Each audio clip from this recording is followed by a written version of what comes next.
Hello and welcome to this video abstract titled Elite International Female Rugby Union Physical Match Demands, a 5-year longitudinal analysis by position and opposition quality. This is a study led by Luke Woodhouse as part of his PhD at St Mary's University in London and his involvement with the Rugby Football Union. This study was published in the Journal of Science and Medicine and Sport in 2021.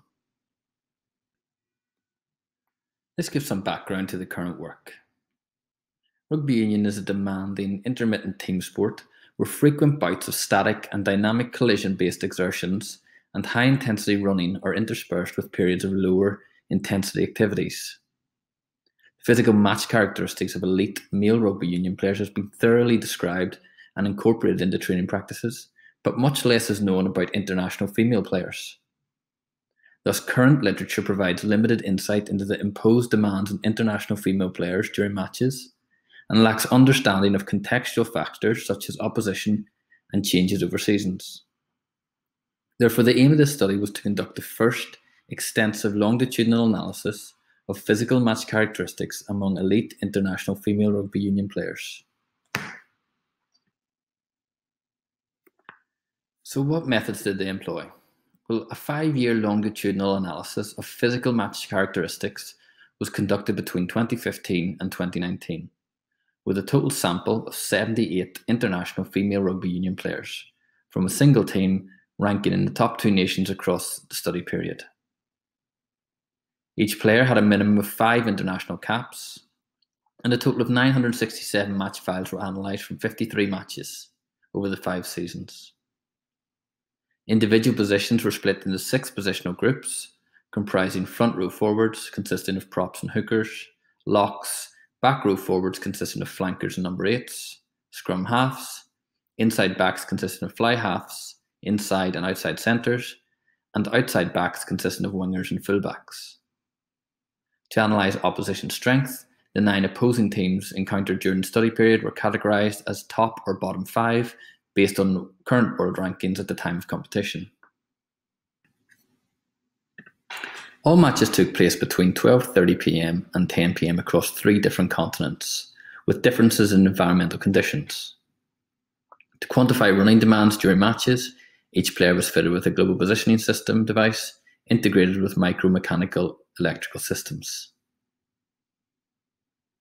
The GPS files were gathered from all 53 matches, and all values were included in the analysis, regardless of time on the pitch, which averaged 68.5 plus or minus 28.7 minutes. All kinematic variables selected for analysis were expressed in absolute and relative to playing time, and thresholds were set according to the mean aerobic running and maximum speeds of the cohort, which aligned with previous female reports.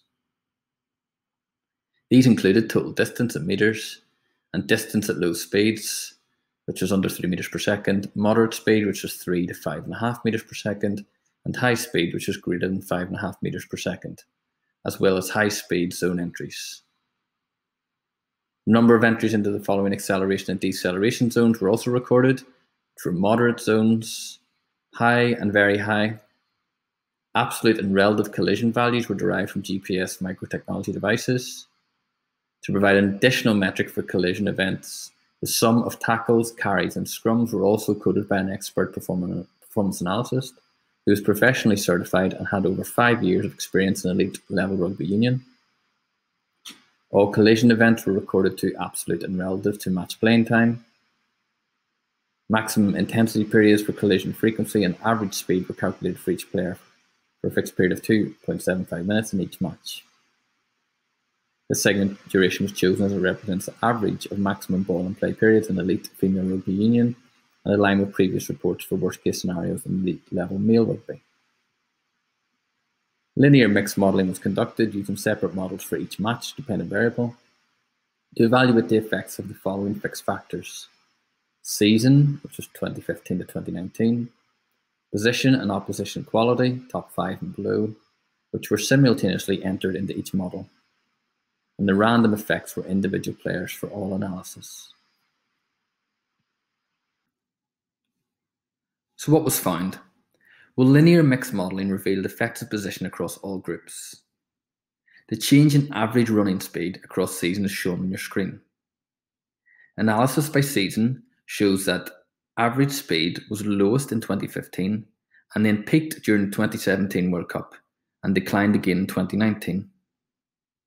The average speed reported in the current study was 65.9 metres per minute, which is similar to previous female rugby literature, but at the lower end of the values observed in male rugby. The second figure also shows that average speed during maximum intensity periods was higher against top 5 opposition in 2017 compared to all other years. On the previous slide, we mentioned that average speed values were comparable to previous female rugby literature. However, in the current study, the sprint frequency was markedly higher than previous literature, as observed by 2.7% of the total distance covered at high speeds greater than 5.5 metres per second, and the sprint frequency of 0.18 per minute and 0.54 per minute for forwards and backs respectively.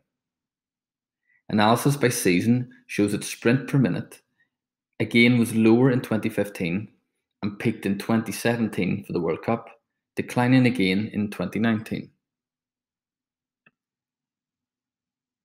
Acceleration and deceleration data showed effects of season as well as positional effects. Unlike the previous slides, we demonstrated that acceleration and deceleration frequency in the 3 to 4 meters per second squared and greater than 4 meters per second squared zones increased between 2017 and 2018 and plateaued in 2019. This suggests that the intensity of movement over short distances increased in the latter seasons. And this may be explained by increased endurance fitness levels allowing for more frequent, high-intensity efforts.